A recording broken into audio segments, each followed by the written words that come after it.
যে আমাদের সরকার বর্জ্যকে সম্পদে রূপান্তরিত করার জন্য কয়েকটি প্রকল্প গ্রহণ করা হয়েছে। এর মধ্যে আমি যতটুকু জানি যে আমিন বাজারে একটা বর্জ্য ব্যবস্থাপনা প্রকল্প স্থাপিত হবে, যেই প্রকল্পে আমরা বর্জ্যকে এনার্জিতে বা শক্তিতে রূপান্তরিত করা হবে। আমি মাননীয় মন্ত্রীর কাছে জানতে চাই, আপনারা জানেন ঢাকা শহরের অত্যন্ত গুরুত্বপূর্ণ একটি প্রবেশদ্বার হচ্ছে যাত্রাবাড়ি ডেমরা। আমার নির্বাচনী এলাকা 2003 সালে সাবেক প্রধানমন্ত্রী মরহুমা বেগম খালেদা জিয়া এখানে একটি ল্যান্ডফিল্ড স্থাপন করেন বর্জ্য ব্যবস্থাপনার জন্য।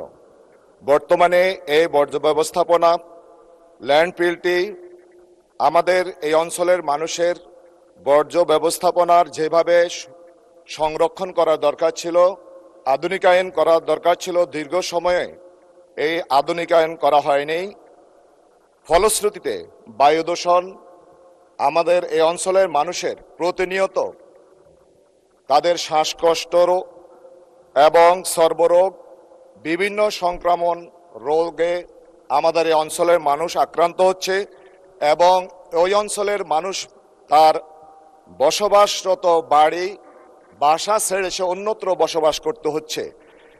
এই ক্ষেত্রে এলাকায় বিরূপ প্রতিক্রিয়া সৃষ্টি হচ্ছে, জনগণ চরম ভোগান্তির শিকার হচ্ছে। আমি মাননীয় মন্ত্রীর কাছে জানতে চাই, আমাদের এই বর্জ্য ব্যবস্থাপনা ল্যান্ডফিল্ডকে আধুনিকরণ কল্পে সরকারের কোনো পদক্ষেপ আছে কিনা? মাননীয় মন্ত্রী, মাননীয় স্পিকার, আপনাকে ধন্যবাদ। মাননীয় মন্ত্রী জনাব আব্দুল্লাহ আল মিন্টু। মাননীয় স্পিকার, আপনাকে ধন্যবাদ।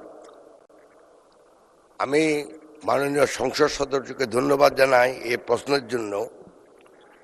এই ব্যাপারে আমরা অলরেডি একটা সমীক্ষা চালিয়েছি, ওয়ার্ল্ড ব্যাংক চালিয়েছে, অন্যান্য বিদেশি প্রতিষ্ঠানও চালিয়েছে। আমি ওনার সাথে একমত।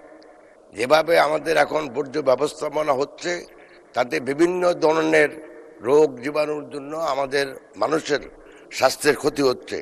তবে মাননীয় সদস্যটা আপনাকে বলতে পারি যে আমাদের সরকার বর্জ্যকে সম্পদে রূপান্তরিত করার জন্য কয়েকটি প্রকল্প গ্রহণ করা হয়েছে। এর মধ্যে আমি যতটুকু জানি যে আমিন বাজারে একটা বর্জ্য ব্যবস্থাপনা প্রকল্প স্থাপিত হবে, যেই প্রকল্পে আমরা বর্জ্যকে এনার্জিতে বা শক্তিতে রূপান্তরিত করা হবে এবং ক্রমান্বয়ে প্রতিটি শহরে একই ধরনের প্ল্যান স্থাপন করা হবে, যাতে করে এই বর্জ্য মানুষের স্বাস্থ্যের ক্ষতি না করে যেন আমরা এটাকে সম্পদে রূপান্তরিত করতে পারি। মাননীয় স্পিকার, আপনাকে ধন্যবাদ।